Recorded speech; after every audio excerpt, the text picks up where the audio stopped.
Good morning વિદ્યાર્થી મિત્રો. આજે આપણે ધોરણ 7 સેમેસ્ટર 2નું બીજું ચેપ્ટર છે વાર્તાલાપ, તેના વિશે અભ્યાસ કરીશું.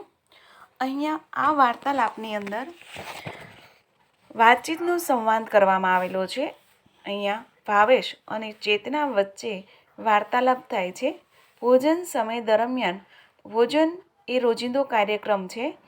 બાળકો જ્યારે ભોજનને લગતા નાના નાના વાક્યોને સંસ્કૃતમાં બોલવાની કોશિશ કરે તે હેતુથી સંસ્કૃત ભાષા પ્રત્યેનો એમનો આત્મવિશ્વાસ વધારવા માટે અહીંયા એક સરસ મજાનો સંવાદ છે તે રજૂ કરવામાં આવેલો છે. અહીંયા ભાવેશ અને ચેતના બંને ભાઈ બહેન છે અને ભોજન વખતે એ બંને વચ્ચેનો જે સંવાદ છે તે રજૂ કરવામાં આવેલો છે. એ સંવાદને આપણે જોઈએ. ભાવેશ કહે છે નમસ્કાર. ભાવેશ બહારથી આવે છે અને એની બેનને નમસ્કાર કહે છે. ચેતના નમસ્કાર કરે છે. ભાવેશ આગચ્છતુ. આગચ્છતુ એટલે કે આવો. ભાવેશને એનું સ્વાગત કરે છે. કહે છે કે ભાવેશ આવ. સર્વ કુશલ વા. વા એટલે કે ત્યાં. ત્યાં બધા મજામાં છે. ભાવેશ કહે છે સર્વ કુશલમ. ભાવેશ કહે છે હા, બધા કુશળ છે, મજામાં છે. ચેતના કહે ઉપવિશતુ. ઉપવિશતુ એટલે કે બેસવું. ચેતના કહે છે બેસ. જલમ સ્વીકરોતી. જલમ એટલે શું થશે? પાણી. પાણીનો સ્વીકરોતી એટલે કે સ્વીકાર કરો. ચેતના એમના ભાઈને કહે છે કે આવો, બેસો અને પાણીનો સ્વીકાર કરો. ભાવેશ કહે ધન્યવાદ. ધન્યવાદ એટલે કે એનો આભાર માને છે. ચેતના ચાયમ વા કોફી. વા એટલે કે ચા પીશો કે કોફી? ભાવેશ કહે છે કેમ અપી માસ્તુ. કેમ અપી માસ્તુ એટલે કે કંઈ પણ નહીં, કારણ કે જમવાનો સમય થઈ ગયો છે એટલે કહે છે કે ના, અત્યારે મારે ચા કે કોફી કશું જ નથી લેવું. ઈદાની ભોજનમ આવશ્યકમ એટલે ઈદામી એટલે કે અત્યારે, ભોજનમ એટલે કે ભોજનની, આવશ્યકમ એટલે કે જરૂરિયાત છે, જરૂરી છે. અત્યારે ભોજન જરૂરી છે, અત્યારે ચા કે કોફી પીવાની કોઈ જરૂરિયાત નથી. ચેતના કહે ભોજનમ શીઘ્રમ એવમ અસ્તિ એટલે તરત જ ચેતના કહે છે શીઘ્ર એટલે કે જલ્દી. ભોજન તૈયાર જ છે. અહીંયા શું કહે છે ચેતના કે ભોજનમ શીઘ્ર એવમ અસ્તિ આસનમ ગ્રહણ કરોતી. અહીંયા કહે છે કે ભોજન તૈયાર જ છે. આસન ગ્રહણમ એટલે કે આસન ગ્રહણ કરો એટલે કે તમે જમવા માટે આસન પર બેસો. ભાવેશ કૃપયા પરિવેશતું. કૃપા કરીને પરિવેશતું એટલે કે પીરસો. ભાવેશ કહે છે કે કૃપા કરીને પીરસો, ભોજનને પીરસો. આપણે જે ડીશની અંદર શાક, રોટલી, દાળ, ભાત જે કંઈ પીરસતા હોઈએ છીએ એ, એટલે ભાવેશ કહે છે તો કૃપા કરીને પીરસો. ભોજનમ કિમ કિમ અસ્તિ. ભોજનમાં કિમ કિમ એટલે કે શું શું, અસ્તિ એટલે કે છે, ભોજનમાં શું શું છે. ભાવેશ એને પૂછે છે એની બહેનને, એટલે ચેતના કહે છે ભોજને વ્યંજનમ અસ્તિ, રોટિકા અસ્તિ, મોદકમ અસ્તિ, અવલેહ અસ્તિ, ઓદનમ અસ્તિ, ચ દાલમ અપી અસ્તિ. ભોજનની અંદર હવે ખાસ ધ્યાન રાખજો, જોજો અહીંયા કઈ વસ્તુ માટે શું નામ વાપરવામાં આવેલું છે. તો કહે છે કે ભોજનમાં વ્યંજનમ એટલે કે શાક, રોટિકા એટલે કે રોટી, મોદક એટલે કે લાડુ, અવલેહ એટલે કે અથાણું અને ઓદનમ એટલે કે ભાત અને દાલમ એટલે કે દાળ. શું શું બનાવેલું છે ભોજનમાં? તો કે ભોજનમાં શાક છે, રોટલી છે, લાડુ છે, અવહેલ એટલે કે અથાણું છે, ભાત છે અને દાળ છે.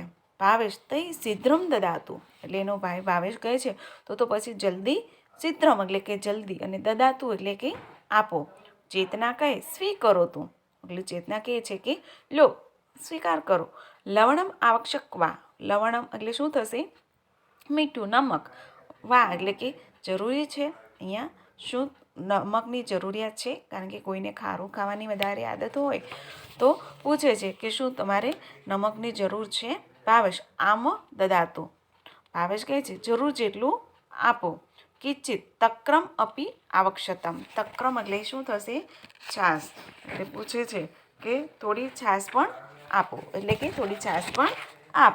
અહીંયા બંને ભાઈ બહેન છે. ભાઈ જમવા બેઠો છે અને બહેન એની બાજુમાં બેઠી બેઠી એને પીરસી રહી છે.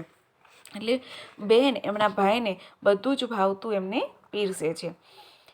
ચેતના કહે છે સ્વીકારો એવમ મોદકમ અપી સ્વીકારોતું. ભાવેશને કહે છે કે ભાવેશ એને ચેતના કહે છે કે લો એક લાડુ પણ લો, એને આગ્રહ કરીને જમાડે છે કે એક લાડુ પણ લો. એટલે ભાવેશ કહે છે ધન્યવાદ, આભાર.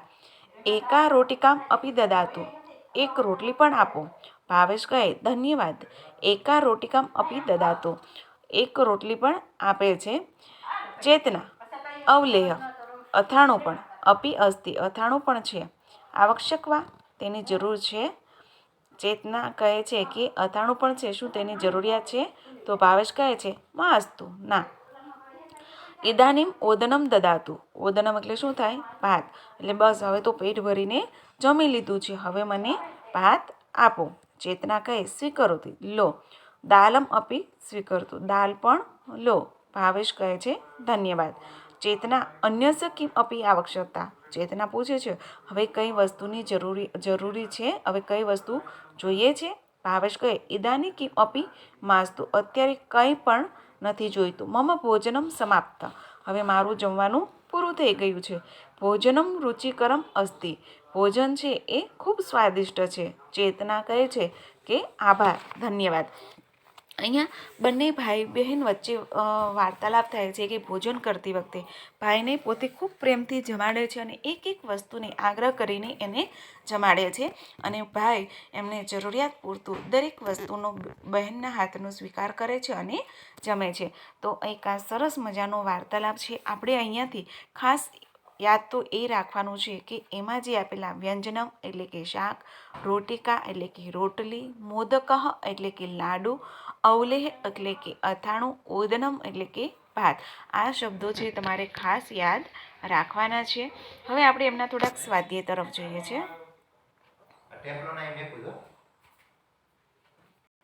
હવે આપણે અહીંયા જોઈએ છીએ કે અહીંયા જે સ્વાધ્યાયની અંદર જે ટિપ્પણી આપેલી છે એટલે કે જે શબ્દના અર્થ આપેલા છે એ પણ તમારે તમારી નોટબુકની અંદર લખી લેવાના છે અને અનુવાદ છે એ અનુવાદને પણ નોટબુકની અંદર લખવાનો પ્રયત્ન કરવાનો છે. હવે અહીંયા આપણે સ્વાધ્યાયની અંદર આપેલા જે પ્રશ્નો છે એ પ્રશ્નોને સમજવાનો પ્રયત્ન કરીએ કે પહેલો જ પ્રશ્ન છે કે ઉદાહરણ અનુસાર વાક્ય બનાવો. ઉદાહરણ અનુસાર વાક્ય બનાવો. તો પહેલું ઉદાહરણ છે ભોજનમની જગ્યાએ ચિત્રમ, દાલમ, વ્યંજનમ અહીંયા આપેલા છે, દરેકનો ઉપયોગ કરવાનો છે. ઉદાહરણમાં આપ્યું છે કે ભોજનમ શીઘ્રમ એવ અસ્તિ, તો પછી ચિત્ર છે તો ચિત્રમનું શું થશે? ચિત્રમ શીઘ્રમ એવમ અસ્તિ. બીજાની અંદર દાલમ શીઘ્રમ એવમ અસ્તિ, વ્યંજનમ શીઘ્રમ એવમ અસ્તિ. એટલે ખાસ યાદ રાખવાનું છે કે અહીંયા ભોજનની જગ્યાએ જ આપણે માત્ર નામ બદલવાનું છે, પાછળનું સેન્ટેન્સ જે છે એ એમનું એમ જ રાખવાનું છે. ચાયમ શીઘ્રમ એવમ અસ્તિ, ઓદનમ શીઘ્રમ એવમ અસ્તિ. તો પહેલા પ્રશ્નની અંદર આપણે માત્ર અહીંયા ચિત્ર તો આપેલું છે, દાલમ આપેલું, બધું જ આપેલું છે. આપણે ઉપરથી માત્ર શીઘ્રમ એવમ અસ્તિ, શીઘ્રમ એવમ અસ્તિ, શીઘ્રમ એવમ અસ્તિ જ લખવાનું છે. હવે બીજા ઉદાહરણની અંદર આપણે જોઈએ છીએ કે નીચે આપેલા ઉદાહરણ અનુસાર વાક્ય બનાવો. ક્રીડિતમ તક્રમ આવશ્યકતમ. હવે એની જગ્યાએ આપણે અહીંયા કાઉન્સમાં આપેલા છે દૂધમ, દુગ્ધમ, જલમ, પાયમ, એનો ઉપયોગ કરીને આપણે બનાવવાનું છે. તો અહીંયા તક્રમની જગ્યાએ આપણે દુગ્ધમ, જલમ એ શબ્દ આપણે મૂકવાના છે. તો કેવી રીતે બનાવશું? તો કિંચિતમ દુગ્ધમ આવશ્યકમ, કિંચિતમ જલમ આવશ્યકમ, કિંચિતમ પાયસમ આવશ્યકતમ, કિંચિતમ વ્યંજમ આવશ્યકતમ. એટલે કે તક્રમની જગ્યાએ અહીંયા જે કાઉન્સમાં જે શબ્દ આપેલા છે એ જ શબ્દો આપણે મૂકવાના છે. હવે ત્રીજું ઉદાહરણ અહીંયા ત્રીજું પ્રશ્ન જોઈએ છે, એમાં પણ ઉદાહરણ પ્રમાણે જ આપણે કરવાનું છે. તક્રમ આવશ્યકવા, એની જગ્યાએ આપણે તક્રમની જગ્યાએ અહીંયા કાઉન્સમાં જે બ્રેકેટમાં આપેલા શબ્દો છે એનો જ આપણે ઉપયોગ કરવાનો છે. વ્યંજનમ આવશ્યકવા, દુગ્ધમ આવશ્યકવા, ઓદનમ આવશ્યકવા, અને દરેકની પાછળ આપણે ક્વેશ્ચન માર્ક લખવાનો છે. એ ખાસ યાદ રાખજો કે જરૂરિયાત છે. ક્વેશ્ચન ટેગ અહીંયા તમને બ્રેકેટની આગળ આપેલો છે એટલે કરવાની જરૂર નથી. દાલમ આવશ્યકવા, અવલેહ આવશ્યકવા. તો એવી રીતે આપણે આપણી નોટબુકની અંદર સંપૂર્ણ લખી લઈશું. હવે આગળ જોઈએ ચોથા પ્રશ્નની અંદર વિચારીને સંવાદ આપણે તૈયાર કરવાનો છે. એટલે આગળ જે આપણે જોયું એ પ્રમાણે અહીંયા લખવાનું છે કે માતા અને પુત્રી, જેમ આગળ આપણે ભાઈ અને બહેન બંને વચ્ચેનો સંવાદ જોયો એવી રીતે અહીંયા માત્ર નામ જ બદલાવેલા છે કે ઉપવિશુતુમ જલમ સ્વીકરોતી, એટલે પુત્રી કહે છે, માતા અને પુત્રી વચ્ચે છે, એટલે પુત્રી કહે ધન્યવાદમ માતુ, માતા કહે સ્વીકરોતી, એટલે પુત્રી કહે છે ધન્યવાદ ઇદાની ભોજનમ આવશ્યકતા. એટલે આગળના લેસન પ્રમાણે એમાંથી જોઈને આપણે અહીંયા આગળ લખવાનું છે. હવે પાંચમો પ્રશ્ન છે ભોજનની વાનગીઓની યાદી બનાવવાની છે, જે આપણે આગળ જોઈ ગયા છીએ. અવલે, દાલમ, વ્યંજનમ, રોટિકા, મોદકમ, એ દરેક નામ છે એ આપણે આપણી જાતે લખવાના છે. હવે છઠ્ઠા પ્રશ્નની અંદર આપણે જોઈએ કે અહીંયા કેટલાક તમને શબ્દો આપેલા છે અને એ શબ્દનો ઉપયોગ કરી આપણે વાક્ય બનાવવાના છે.